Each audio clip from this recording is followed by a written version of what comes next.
Hi, everyone.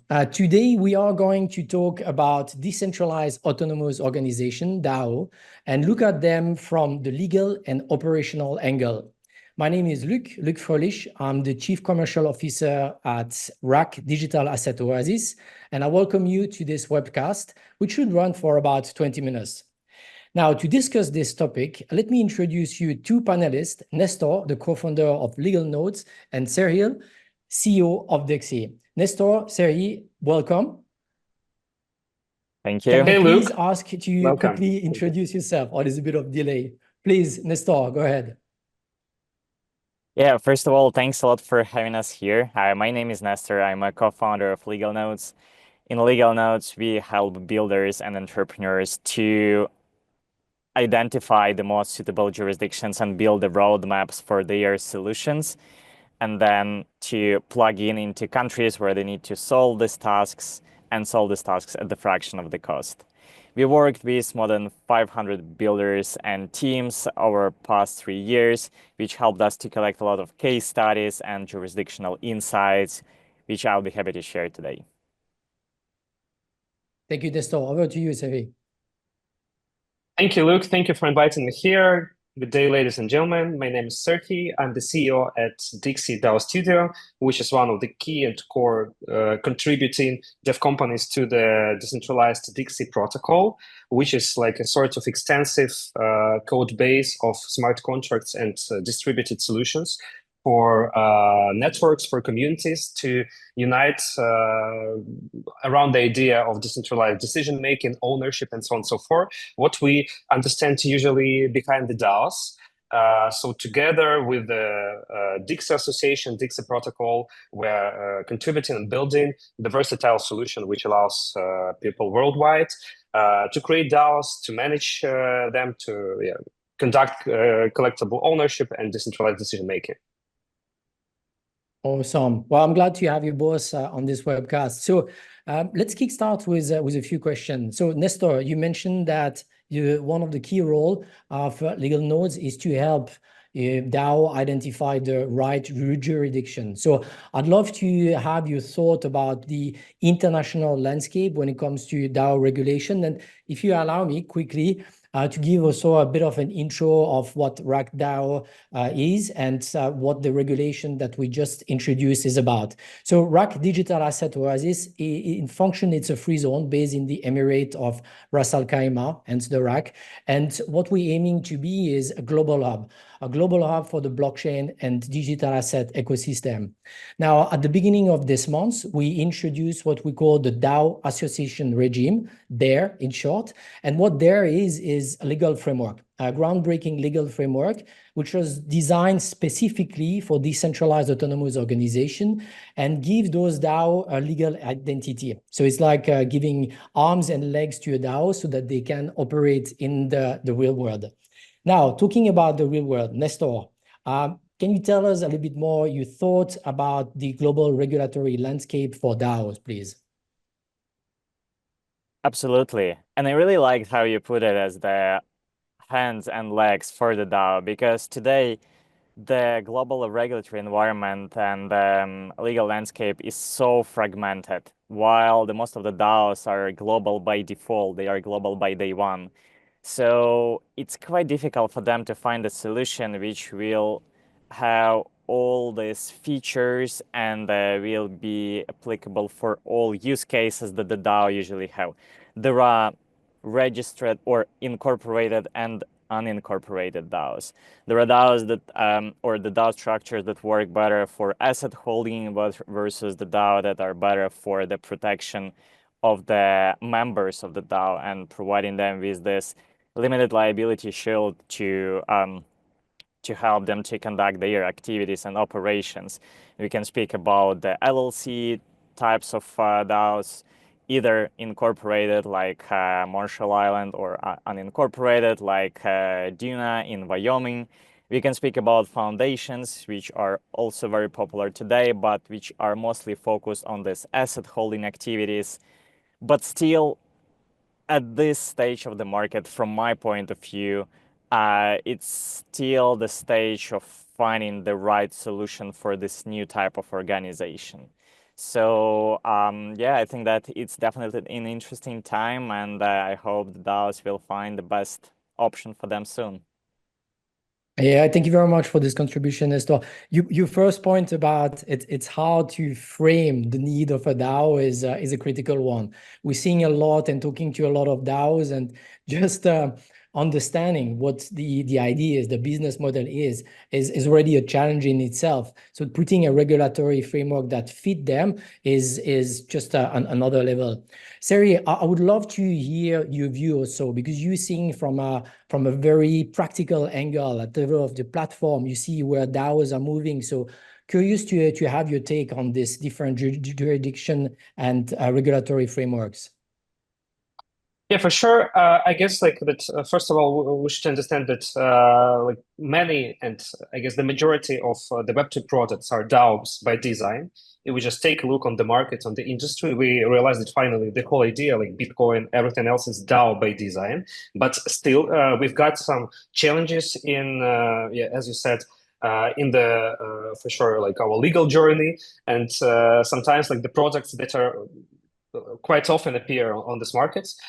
In their life cycle, they just sometimes, they just sacrifice those sorts of like regulatory and legislation practices because like they just struggle, and they don't have a right framework, and they finally don't have, a smooth journey, a smooth user experience from the some dev smart contracts, like product layer with Dexes, and finally like RAK DAO and Dare. So I think it's something that we're going to explore today and together. This is how exactly we can merge, this user experience for the products which are appearing, for communities which are trying to explore it. Yeah, and I guess that you're doing a very great job here, and I'm happy to be the part of it. Thank you very much. I appreciate that. So one point that you mentioned around the challenges with the product, and also trying to stay in touch with the pace of how fast the market evolves is a critical one. I'm sure many DAOs want to do the right thing at the right time, but when the market is catching or running like it is today, it must be challenging to find this trade-off between doing it right or doing it now. I'd like to move to a second topic around the objectives, the objective of regulatory framework. So in the case of RAK DAO, the regulatory framework that we put in place wanted to address three objectives. Number one was to empower DAO to operate in a structure and secure legal framework. The second objective was to promote innovation in the Web3 space, and that by removing some of the regulatory barrier. The third angle was to position RAK DAO as a global hub for the blockchain and digital asset ecosystem. Now, Nestor, can you a bit expand on the reason why you think that legal wrapper are essential when it comes to compliance and risk management standpoints? Absolutely. I think that once DAO starts facing this necessity to sign agreements, that's where it needs to have a legal personality. So that's one use case. Then when it's needed to issue the grant to some builders or contributors, that's where it's important to verify this recipients of the grants, and that's where some policies should be incorporated. Also, some of the DAOs might need crypto off-ramp to make some payments in fiat, and that's where they might need the bank account. And of course, when it comes to some activities that might be unpredictable because it's still a very early stage of the technology, and where later on there might be some legal risks or potential lawsuits, it's so important for DAO members to have this limited liability protection. That's where this registration plays a crucial role, and that's what we saw earlier this year with the couple of cases in the US. That's why the proper registered legal wrapper for the DAO might not seem obvious at the beginning, but once the DAO starts operating, there will definitely be the obstacles that the DAO will face when lacking this proper legal wrapper. I like your example of issuing grants, right? You think it should be easy and nice to simply allocate money, but if you cannot identify where it's coming from, who is receiving this, you run into some pretty practical issues. Talking about practical issues, so Serhii, I would love to hear also your view, because we are hearing what Nestor was saying in terms of the not theoretical aspect, but it's like how things should be working. What we're trying to do at RAK DAO was to put something to make the reality easier for DAO. I'd love to hear your view on what you are experiencing from or like on the ground with practically dealing with all these DAOs. Yep, thank you for the question. So I guess like Web3, still remains like sort of Wild West, which we're like exploring here, and no one has like a track ahead. So we're just trying to look on it like that, and still like we're very often interconnected, like with Web2, Web3, and we need to find those bridges, which I think like there is sort of. So from any practical use case where like you need some Web2 feature be like positioned into Web3, like as Nestor said, off-ramp, for instance, like it's a very, very often issue. As DAOs, like they need to pay for like simple services, like I don't know, simple tools, simple services, servers, whatever. But let's probably even touch base, I guess, another like angle that I would like to highlight. It's like basically local trends that we do have right now, because I think it brings like a lot of actuality. So let's talk, for instance, about RWAs. Okay, like if we would like to tokenize something, if we would like to have some fractions, whatever it is, investments or just like managing something, I don't know, like different applications are right now in the market. So please, it's a very, very like big example how like a huge trend is basically in search of good regulation and good like bridge among Web2 and Web3. In the meantime, for instance, like meme coins, some of meme coins are like right now launched as a sort of IP of some characters from like the Web2 movies and so on and so forth. So there's something which is like going on right now.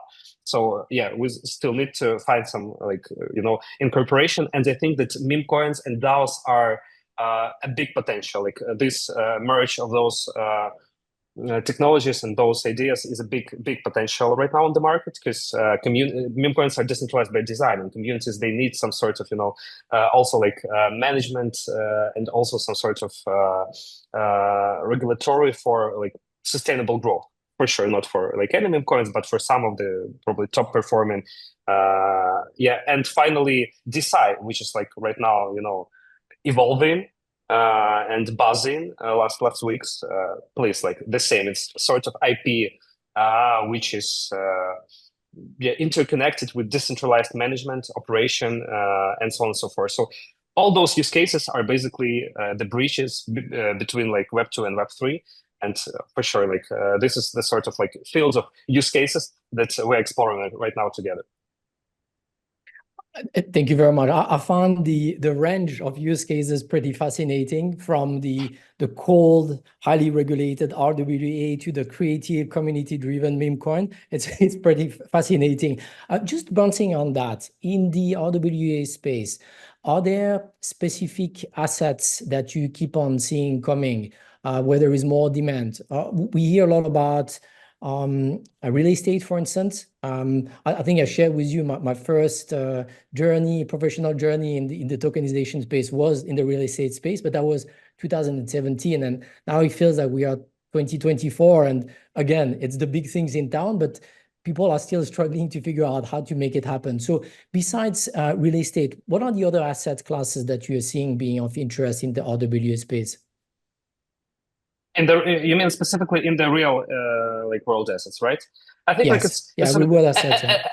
And a sort of fraction ownership, actually, because real estate is just it's just very easy to imagine. Like of course you can buy some hotel or some I don't know, some mansion, whatever it is, like, and like probably give it into rent or something, and make some earnings, make some profits. But it could be like whatever, I don't know, like some piece of expensive art, which is impossible to buy. Okay, let's think of Constitution.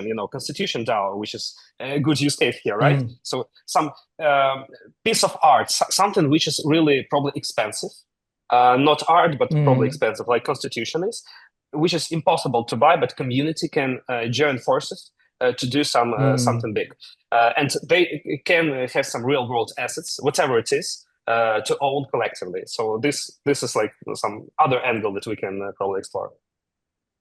Yeah, super interesting. The fractional aspect is an interesting one. I remember having a fascinating discussion when I was living in Hong Kong, and a friend approached me about a project in the cinema space. With the idea, remember in 2023, there was a lot of strikes and in Hollywood, in Bollywood, and people were trying to figure out how to actually get paid. And someone's like, hey, why don't we use a DAO and use smart contract to actually facilitate the distribution of royalties? I don't know if it's still in discussion, but I found at least the idea fascinating. Talking about fascination, so I also wanted to touch on some of the benefits that a regulatory framework are bringing. So we look at some of the objective, what we want to achieve. We touch on some of the benefits, like for instance, the ability of opening a bank account. I'd like to dig a little bit deeper on those elements, because this was one of the key priority when we launched our DAO association regime, is to being clear about the benefits that we can provide to DAOs. The number one was limiting the liability. So effectively protecting the member and limiting their personal exposure to the liability of the DAO, to give them peace of mind. The second element was to help providing a clear governance structure. And I think Nestor, you touched a little bit on that, is providing this comfort to other entities and the real world, being a bank or organization, that the DAO has clear organizational objective and a governance framework. And the third one, which is I think a very important one, but is not an easy one to wrap their head around, is the tax optimization. So effectively a framework to ensure the tax efficient structure and make it attractive for global DAOs. So question to both of you, what are the other benefits for a DAO to get a legal wrapper? Like if they come with you, it's like, would you automatically advise them, say, yeah, you should get incorporated? Or are there certain criteria we say, don't bother, or is no added value? Nestor, Serhii, who first want to kickstart? Happy to share a Nestor, couple go of... for it. Yeah, all right. Thank you. Yeah, so first of all, I really liked how Serhii mentioned the legal wrappers for the DAO as the bridge between Web 2 and Web 3. And I think that the main benefit is to have this bridge as broad as possible, so it will cover the most of the use cases that are evolving today. Because the technology is still in the early stage, and it's very difficult to predict what might be the next big thing in the DAO industry. And therefore, the more flexible the framework is, the more benefits it provides to the DAO. Therefore, definitely three benefits that you, Luc, mentioned are so important for DAO members. We saw these cases with Lido this year, and last year there was a case with Oki DAO, where it's so important for DAO members to get this protection. And moving to the governance part, this two-level governance model where both DAO members and the DAO council have proper legal status under their regime is so important and helpful for them, because it protects both DAO members and the representatives of the DAO who are running this actual operations. And this leads us to the clear tax status, because when it comes to this unincorporated DAOs or the DAO structured in the form of the LLC, sometimes it's so difficult to make this clear, to clearly distinguish the core contributors or the founders and the DAO members, which always result as high tax risks and unpredictable tax implications for the core contributors and founders when it comes to some of their incentives or rewards provided by the DAO. So I think that the three key benefits are really crucial for the DAO, but we can also speak about the possibility to hold the funds, to have this legal personality to sign agreements, to have this proper legal address and some details about the legal entity to cooperate with crypto exchanges, with financial institutions. All of these are so important as well. And in a combination with the three key benefits, it should work pretty good for the DAOs. Yeah, I'm Yeah, sure I like this. sorry, Please please, go for sorry, it. go ahead. Okay, I just want to say that I like the summary. I mean, it's pretty extensive for now. And still, the problem is usually from my own experience, like of participating in DAOs. I understand that the problem of just even realizing what's going on here for a simple user always like stands just a simple thing that on-chain entities and off-chain entities right now, like I mean roles, let's say, not entities but roles. They are like they exist in some parallel worlds. We have some on-chain roles, for instance, like we can have some sort of like validator layer or some just DAO members, and we have some off-chain roles, which are like the console and like the assembly, whatever it is, depends like on for sure on the legal entity. But this really creates like a huge probably misunderstanding and a huge and really cuts the conversion like into those regulated DAOs highly. But like I think that as we said, like we're in the Wild West, and for sure, like providing flexible frameworks for now, it's still it's good. Like it makes a good job. So being flexible more than being like very well how to say it, very well like structured. It's right now like it is the benefit for sure. Yeah. So finally, like answering your question, I would definitely recommend like any DAO to be for sure like to find some regulatory framework as soon as they just have some sustainable future, as soon as they need to like cooperate with I don't know, like with some Web2 whatever it is, interact like in any way with the Web2 for sure. Like if it's something I don't know, something temporary, something on chain, something like I don't know, trendy, whatever it is, because right now like a lot of DAOs they are appearing, for instance, on Solana to collectively invest into meme coins, and I'm not sure if they are looking for something like regulatory framework. But this is temporary, sort of like community experiment. But in case of like something sustainable, for sure, like you need that.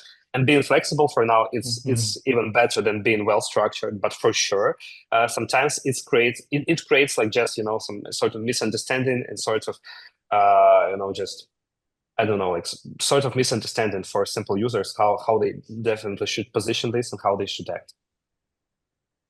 Fantastic. So thank you so much for this contribution. I'll take away that any DAO, if they are sustainable, should register is well noted.